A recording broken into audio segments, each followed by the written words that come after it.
Mais de 140 mil portugueses sofrem de gota. Trata-se de uma doença reumática provocada pelo excesso de ácido úrico no sangue. Mais prevalente nos homens e, por norma, surge entre os 40 e os 60 anos.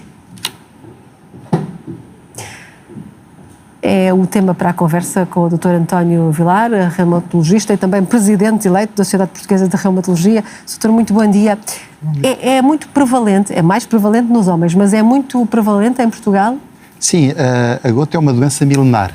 Já tinha sido descrita por Hipócrates, era conhecida dos romanos, que a tratavam com o cóxico, e inicialmente era atribuída, era própria da aristocracia, porque estava associada ao consumo de carne e de bebidas alcoólicas e não acontecia, portanto, nas populações desnutridas e mais pobres. Continua a ser o principal fator de risco?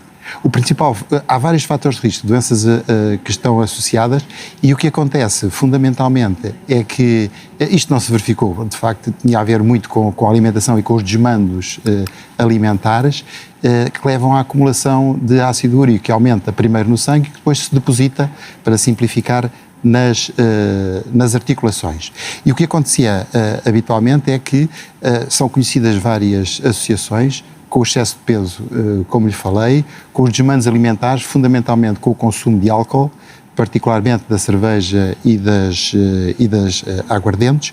É muito rara, é uma doença que é rara na mulher, aparece habitualmente apenas nas idosas. Mas por causa do consumo de álcool, a relação também passa não só com o consumo de álcool, mas também com características e proteção hormonal. Só após a menopausa é que há algumas mulheres idosas que tomam diuréticos ou que têm insuficiência renal têm gota. Portanto, é uma doença muito pouco frequente na mulher.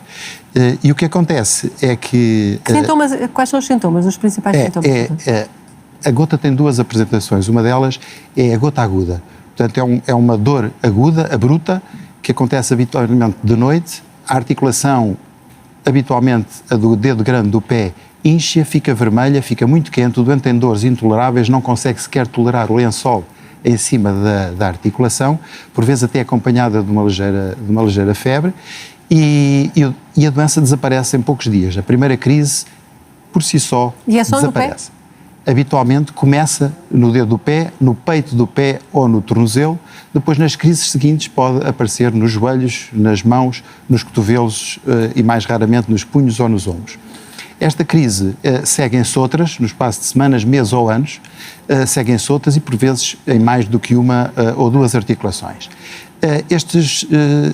A certa altura a doença começa a estender-se e começam a depositar-se esses depósitos de ácido úrico ao longo do corpo. Portanto, aparecem aquilo que nós chamamos de tofos, que são depósitos exuberantes que podem atingir o tamanho de uma bola de golfe por todas as articulações, dando grande incapacidade. Justamente torna uma doença muito incapacitante. Para o doente.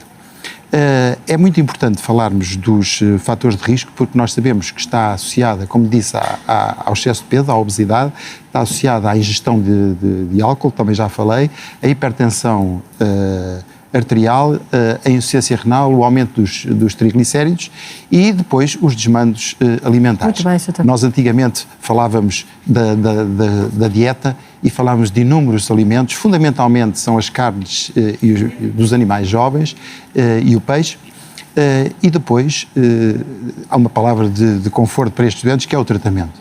Na realidade, a crise aguda trata-se com a colchicina, com anti-inflamatórios ou com corticosteroides, em função daquilo que é o tipo de doente e o medicamento que toma. E há um aspecto que é muito importante, que são dos erros, os erros mais frequentes na situação de gota. É tratar com medicamentos doentes indivíduos que têm o ácido úrico elevado, mas que não têm sintomas, não devem ser tratados. Fica esse alerta importante aqui no final da entrevista. Obrigada por ter vindo ao Bom Dia Portugal. Falámos então aqui com o reumatologista António Vilar sobre a gota, essa doença milenar, mas ainda muito prevalente em Portugal, nomeadamente nos homens.